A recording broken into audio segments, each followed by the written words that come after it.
சமூக நீதி பேரவை தலைவர் வந்து பால் வந்து நிற்கிறீங்க, அன்புமணி தொடர்பாக சொல்லியிருக்காரு. அது மேல நீங்க வந்து கோபம் வந்து நியமனம் பண்ணிருக்கீங்க வழக்கறிஞரா. அவரு வந்து அந்த பதவிக்கு லாயக்கற்றவர், வழக்கறிஞர் இருக்கத்தே வந்து தகுதியற்றவர் அப்படின்னு சொல்லியிருக்காரு. உங்களுடைய கருத்து யார் சொல்றது? அன்புமணி ராமதாஸ் வந்து பேசியிருக்காரு.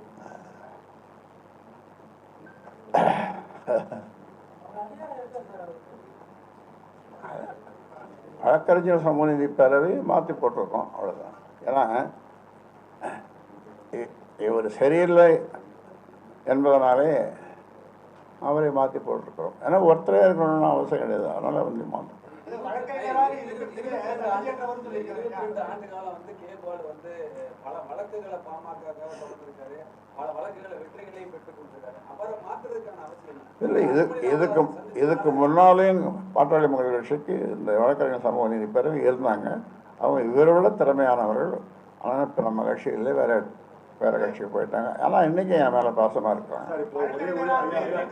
ஒரே விஷயம் ஐயா, தொடர்ந்து இருக்கிற இந்த ஒரு மாசத்தோட குழப்பம் ஐயா தெளிவா என்ன சொல்றீங்க? அன்புமணிக்கும் உங்க தொண்டர்களுக்கும் சொல்ல வேண்டிய கருத்து 2026 அப்புறம் உங்களுக்கு அந்த பதவி கொடுக்குறோம்ப்பா ஐயா என்ன சொல்லுவாங்க? கோர்வையா சொன்னீங்கன்னா. நீங்க சொல்ற மாதிரியே இந்த தேர்தல் முடிந்த பிறகு எல்லாமே அவர் வாரி போயிட்டோம். அது வரைக்கும் நீங்க தான் தலைவர்னு சொல்லுங்க. அது வரைக்கும் நான் தான் தலைவர்.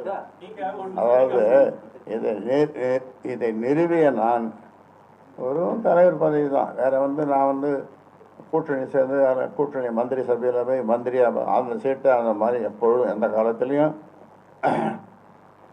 சத்தியமாக அமைச்சர் பதவிக்கு அரசியல் அந்த மாதிரி இதுக்கும் நான் போக மாட்டேன். தலைவர் பதவி ஏன்னா அது இவருடைய நடத்தையினால, அதாவது நிர்வாக குழு கூட்டத்தை கூட்டினேன். அந்த நிர்வாக குழு கூட்டத்தில் பகிரங்கமாக சொன்னேன். ஒருவர் லேசாக இவரை விமர்சித்தார். 19 பேர் மொத்தம் நிர்வாக குழு. ஒருவர் இவரை லேசாக விமர்சித்தார். அது நல்ல விமர்சனம். அப்பொழுது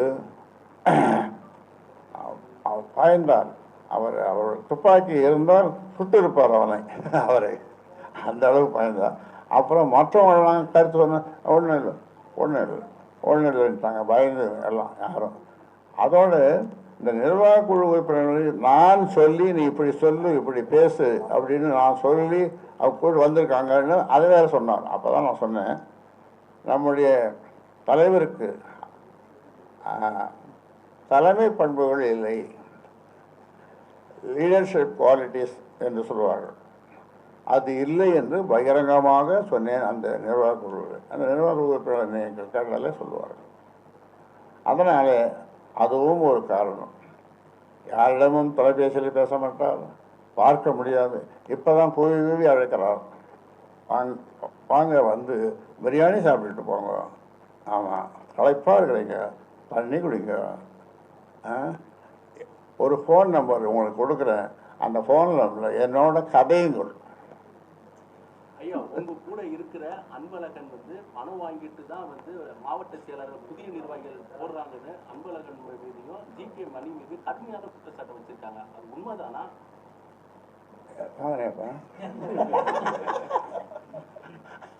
பக்கத்தில் இருக்கிற அவர் பணம் வாங்கிட்டு அன்பழகன் பணம் வாங்கிட்டு இந்த நாட்டிலே இல்லை, சுற்றினே இருக்கார். இன்றைக்கு மலையா நான் அவளுடைய சிங்கப்பூர் அப்புறம் அமெரிக்கா இதுன்னு போயினே இருக்காருன்னு சொன்னாங்க. அப்புறம் மொத்தம் நிற்கிறாரு, இங்கே இருக்காரு. அவர் தான் நீங்கள் கேட்கணும். அதாவது இனி அன்புமணி ராமதாசுடன் பேச்சுவார்த்தை இருக்குமா இருக்காதா, என்ன பதில் அவர்கிட்ட? அதாவது ஒரே தீர்வு தம்பி, நான் செயல் தலைவராக இரு என்று என்னுடைய அப்பா சொன்னார்.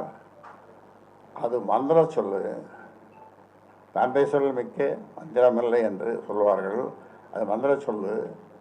செயல் தலைவராக இருந்து செயல்படுவேன், இல்லை என்று அதுவும் வேண்டாம் என்று அப்பா சொன்னார். சாதாரண தொடராக இருந்த அவர் காட்டுகின்ற வழியிலே செல்வேன். அதாவது இதிகாசம் புராணங்களில் உங்களுக்கு நம்பிக்கை இருக்கா இருக்குது இல்லையா? உங்களுக்கு நம்பிக்கை இருக்குதா? இருக்குது. அந்த ராமாயணம் படிச்சிருப்பீங்க நீங்கள். கபாலமான படிச்சிருக்க மாட்டேங்க, டிவியில் பார்த்துருக்கேன். அதில் ராமனை காட்டுக்கு போக சொல்லி எத்தனை வருஷம்? 14 வருஷம். யார் சொன்னது? தசரத சக்கரவர்த்தி தந்தை. 14 வருஷம் போக. அப்போ ராமனுடைய முகத்தை கம்பர் வர்ணிக்கிறார். எப்படி வர்ணிக்கிறார்? அன்றலர்ந்த தாமரை போல். என்ன அர்த்தம்? ஆமாம், அன்றலர்ந்து இன்றைக்கு மலர்ந்த தாமரை போல் அவர் முகம் இருந்ததுதான். 14 வருஷம் வனவாசம் போய் காட்டுக்கு போய் அப்புறம் என்ன நடந்த ராமாயணம் உங்களுக்கு தெரியும். இது ஒரு உதாரணம்.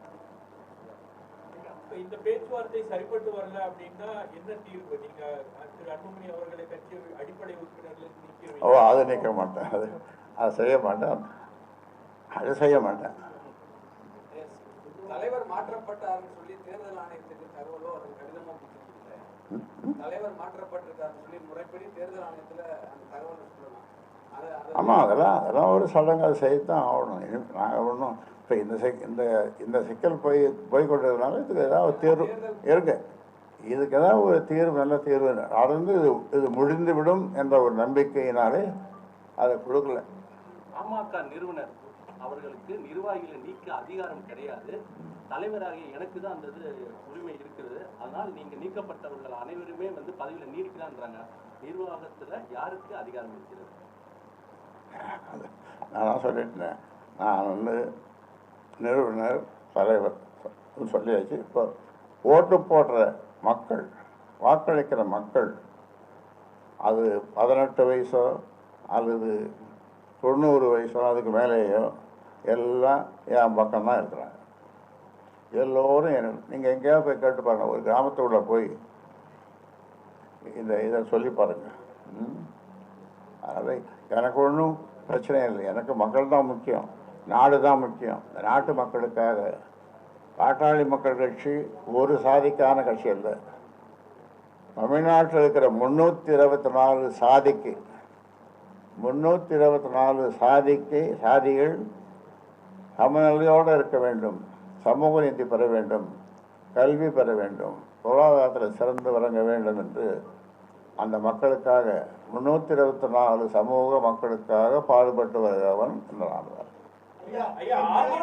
அதிமுக பேச்சுவார்த்தை கூட இந்த மாதிரி பிரச்சனை நடக்கும் போது திரு குருமூர்த்தி அவர்கள் தான் போனாரு.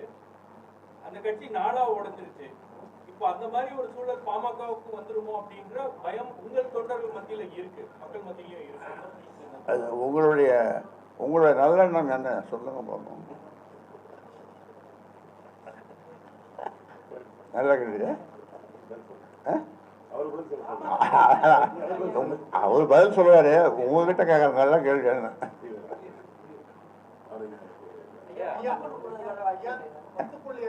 சம்பந்தமாக அன்புமணி ராமதாஸ் கிட்ட நீங்க தொலைபேசியில் பேசிருக்கீங்க. அப்போது அடுத்ததாக அவர் பேசியிருக்காரு. இது உங்களுடைய கருத்து? அதுக்காக என்கிட்ட நான் போய் தான் 1/2 மணி நேரத்துக்கு மேலே கோட்டையெல்லாம் ஒரு வகுப்பே நடத்தினேன். நம்முடைய தமிழக முதல்வர் எதிர மற்ற 6-7 அமைச்சர்கள், ஒரு 10 செக்ரட்டரிஸ், செயலாளர்கள் எல்லாம் உட்கார்ந்து இருக்க நான் ஒரு வகுப்பே நடத்தினேன். சமூக நீதி பற்றியும், சாதிவாரி கணக்கெடுப்பு பற்றியும், அதே மாதிரி 10.5 பற்றியும். இப்போ இந்த கூட்டணி பேச்சுவார்த்தை இந்த விஷயங்கள்லாம் இப்ப தொடங்கிறோம். இப்ப இந்த பிரச்சனை இருக்கிறதுனால யார்கிட்ட பேசுறது அப்படின்ற ஒரு குழப்பம் கூட்டணி கட்சி உங்களை அணுகக்கூடிய தலைவர்களுக்கு இருக்கும். யார்கிட்ட பேசுறது? பாட்டாளி மக்கள் கட்சியினுடைய பாட்டாளி மக்கள் கட்சியோடு கூட்டணி வைத்துக் கொள்ள வேண்டும் என்று விரும்புகின்ற கட்சிகள், அவர்களுக்கு தெரியும், நல்லது கெட்டது எல்லாம் தெரியும். அதனால அவர்கள் முடிவு செய்வார்கள். பாமக பொதுக்குழு நடந்து 3 வருடத்துல பதவிக்காலம் நீடிக்கலாம். அப்படி பார்க்கும்போது பாமக பொதுக்குழுல தேர்ந்தெடுக்கப்பட்ட பதவி இல்லை, இன்னும் 3 வருஷம் அவருடைய பதவி முடிஞ்சிடுது. ஒரு தலைவர் என்பது 3 வருஷம் தான், அது முடிஞ்சிடுது. மறுபடியும் ஒரு பொதுக்குழு கூடி தேர்ந்தெடுக்கும். தலைவர் அன்புமணின்றது இப்ப காப்பன் தான் இருக்காரு. இப்ப அந்த பொதுக்குழு பதவி காலம் முடிந்த பிறகு தலைவர் பதவின்றது இப்ப காப்பந்தில தான் இருக்காரு. நிரந்தர அதான் மறுபடியும் ஒரு பொதுக்குழு போட்டுடணும், கூட்டி அது முடியும். பொதுக்குழு தேதி எதாவது சொல்றீங்களா ஐயா? எப்ப கூட்டுறதா? பொதுக்குழு நிறுவனர் அவர் எப்ப நினைக்கிறாரோ அவர் கூட்டுவாரு. உடனுக்குடன் செய்திகளை தெரிந்து கொள்ள சன் நியூஸ் பெல் ஐகானை கிளிக் பண்ணுங்க.